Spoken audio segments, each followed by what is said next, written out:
Welcome to another deep dive. Ooh, this is a good one. Today we're going to be looking at a romance novel. Okay. And it's a really interesting take on the classic opposites attract kind of trope.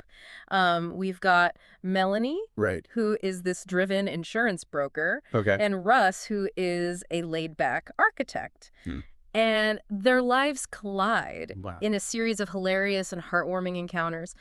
But what really sets this story apart With that. is the inclusion of huna. Ooh, interesting. It's a Polynesian spiritual practice Okay. that plays a surprisingly significant role in their relationship. So it's kind of like a Yeah. different It's like a twist. twist. Yeah, a little typical I like that. romance formula. Yeah. And huna, for those who don't know, I'm familiar. huna's all about harnessing energy and thought to kind of manifest change in your life. Right? So I'm really interested to see how that plays out in a romance. Absolutely. It adds like a whole other layer to it. Yeah. Yeah. And speaking of journeys, All right. theirs begins with a truly disastrous meet cute All right.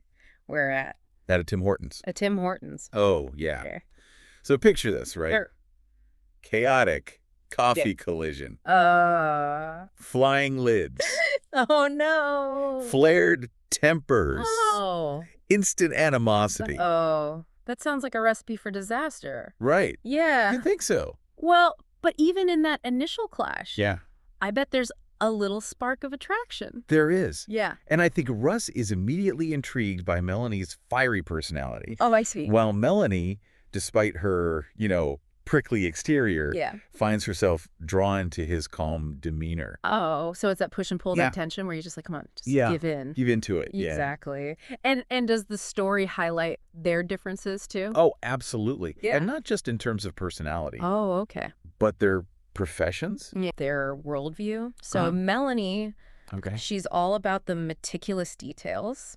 She wants to give top-notch service to her insurance clients, Oh, interesting. even when she's facing some personal challenges. Wow. Which speaks volumes about her character. She takes pride in her work. Yeah, totally. And Russ, on the other hand, Yeah. is very go with the flow. Okay. He's an architect, but he, Right. finds beauty in the unexpected and appreciates life's simple pleasures. I love that. It's such a good contrast. Yeah, they're a study in contrast. They are. For sure. Yeah. But, there's this mutual respect Yeah. that slowly starts to build. Okay. And particularly when they're kind of forced into this dinner date at Kelly's. Oh, okay. And it's here that Melanie's sharp wit Yeah. and Russ's genuine curiosity Yeah. really start to shine through. Now, is this where the huna comes in? It is. Oh. Okay, so it's a very unique foundation for their budding connection. It is. It is. And it perfectly sets up their first fishing trip, Okay.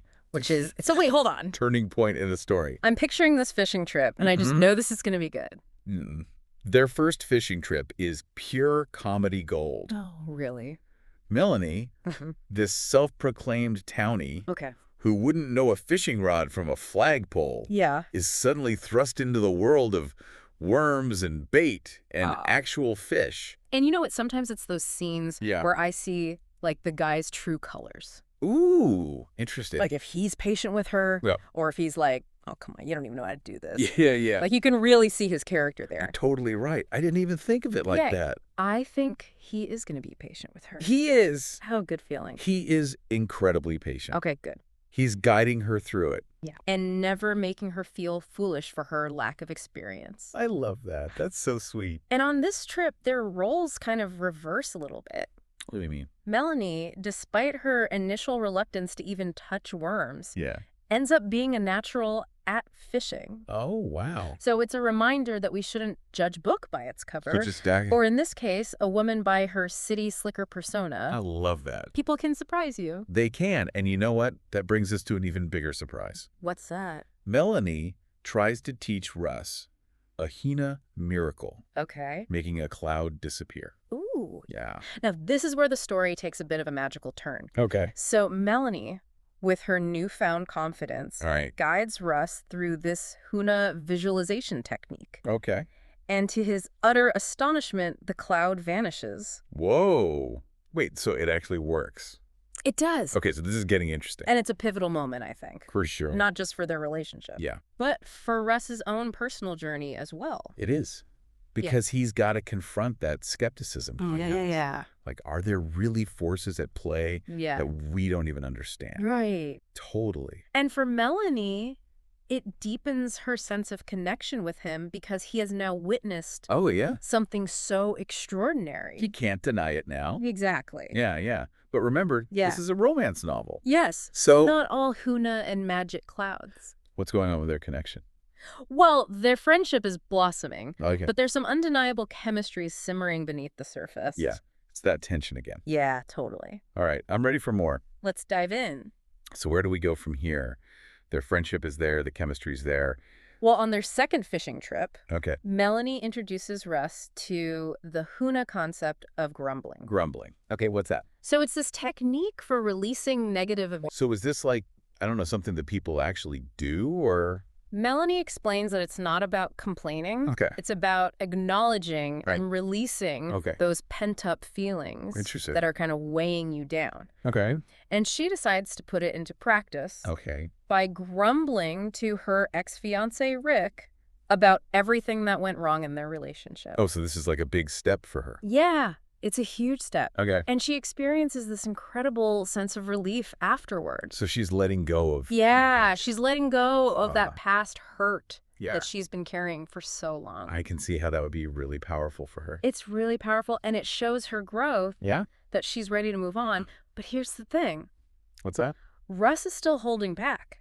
Oh, really? Even though he's clearly attracted to Melanie, he remains incredibly patient. I wonder why. I know. It's refreshing in a way, right? Yeah. Because he's committed to building a friendship first. Okay. But it's also kind of like, come on, man. Is he avoiding being vulnerable, do you think? Maybe. Maybe he's scared. It's possible. Or maybe he just really respects her. That's true. And doesn't want to mess things up. And then Russ decides to give Melanie a kitten. A kitten? Oh, that's so cute. What's its name? It's called Mr. Coffee. Mr. Coffee. That's adorable. I know, right? And it becomes this symbol of their growing bond. Oh. But I'm wondering if this is a way for Russ to push the relationship forward a little bit. Okay, yeah. Because he arranges for Melanie to cat sit Mr. Coffee. Okay. At his new house. So they're spending more time together. Exactly. In a very low-pressure environment. But he's still kind of orchestrating it. I know, but Melanie's not a pushover. No. She's not going to just go along with whatever he wants. Oh, this is good. Okay. There's this scene where she actually asks him for a kiss. Oh, she does. All right. She does. Following her sister's advice, so she's being bold. She is. She's taking charge. What does he do? Well, he's clearly flustered. I bet. He kind of picks her up and gives her this quick peck on the lips. Oh. So not really what she was hoping for. Not exactly. Like, he's trying to diffuse the situation with humor. And avoid that. Intimacy. And then they go to this awards dinner dance for Brian, her sister's fiance. Okay. And Melanie sees Russ surrounded by all these other women. Oh. This is going to be good. Oh, yeah. And she gets jealous. Oh, I bet. Which is totally understandable, right? It is. But she handles it really well. Okay, kid. She doesn't lash out or anything like that. She's matured. Yeah. She allows herself to feel those emotions and acknowledge her vulnerability. Oh, I bet. And then on top of all this, we find out that Susan, Melanie's sister, is pregnant. Oh, wow. So there's a lot going on? There's a lot happening. It adds this whole other layer to the story. Yeah. Because Melanie's dealing with her own feelings for Russ, and now her sister is starting a family. Right, right. It's a lot to process. It is. So does this affect her relationship with Russ? It does, because Russ tries to tell her how he feels. Finally. I know, but he gets interrupted. Oh, Brian. Oh, come on. Of all people. Seriously. And Melanie is getting really frustrated at this point because Russ just won't make a move. So is he playing games with her, or is he really that clueless? It's hard to tell, and Susan gives her some good advice. What's that? She tells her to be direct. Okay. Ask him point blank if he intends to kiss her. Oh, I like that. Because she needs to know where she stands. Exactly. So Melanie decides to take a trip to visit her parents, to clear her head. Yeah. And while she's there, she finds this song. What song? It's called Funny Face. Okay. And Russ had told her that the song was about them. Yo. So there's this connection. Yeah. And it makes her realize how much he really means to her. Okay, so is this when he finally makes his big move? He does. He decides to kidnap her. He kidnaps her. Wait, what? I know, it sounds crazy. Yeah. But it's not what you think. Okay. He blindfolds her and takes her on this mysterious journey. All right, this is intriguing. But he's not being forceful or anything. Okay. It's more of a romantic gesture. Okay, so where does he take her? To his finished house. Oh, why? The one he's been working on for months. That's a big deal. It is. And he presents it to her as a gift. Oh, wow. So he's going all in. He is. And he's brought Mr. Coffee along, too. Of course. Because he knows she loves the kitten. He's pulling out all the stops. He is. Yeah. It's like he's saying, here's a beautiful home, a place where we can build a life together. Oh, that's actually really sweet. And Melanie is completely overwhelmed. I bet. Because she's been struggling with his mixed signals this whole time. Yeah. And now he's doing this grand gesture. Right. It's a lot to take in. So what happens next? Well, that's where things get really interesting. Okay, I'm on the edge of my seat. He proposes. He does. But it's not your typical down on one knee kind of thing. Oh, really? Okay. He leaves this heartfelt note for her. Oh. And it's signed by both him and Mr. Coffee. Oh, it's cute. Asking her to marry them. Oh, so he's using the kitten. I know, it's so clever, right? Yeah, that's really cute. It plays on that whole matchmaking kitten theme. Exactly. Without being too over the top. No, it's subtle. It is. So what do you think? How does Melanie react to this unconventional proposal? I don't know. I mean, she's been through a lot with this guy. She has. She's totally overwhelmed at first. Right. Because she's been getting these mixed signals this whole time. He needs to know that he's serious. Yeah.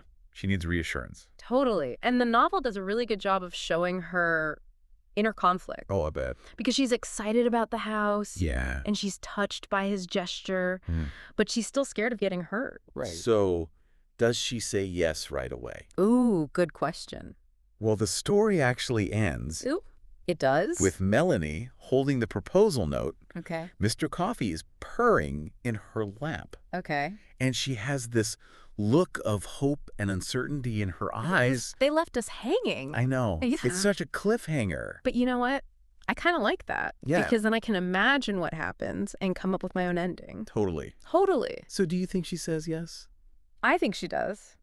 I hope so. I do too. I mean, they've both grown so much. They have. And Melanie has learned to be vulnerable. Yeah. And Russ has finally taken a leap of faith. He's come a long way from that first coffee collision. He has. But that's what I love about this story. Yeah. It's not just a fluffy romance. Yes. It's about personal growth and trust. Yeah. And having the courage to open yourself up to love. Absolutely. And the Huna adds this whole other... It does. It's so unexpected. Yeah.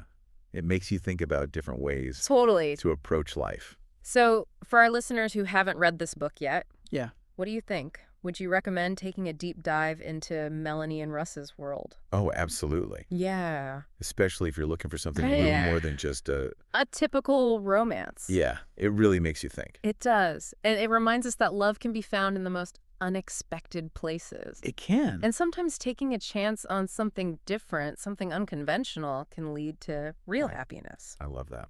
So that wraps up our deep dive into the world of Melanie and Russ. I enjoyed that. I did too. And we hope you enjoyed it as well. I hope so.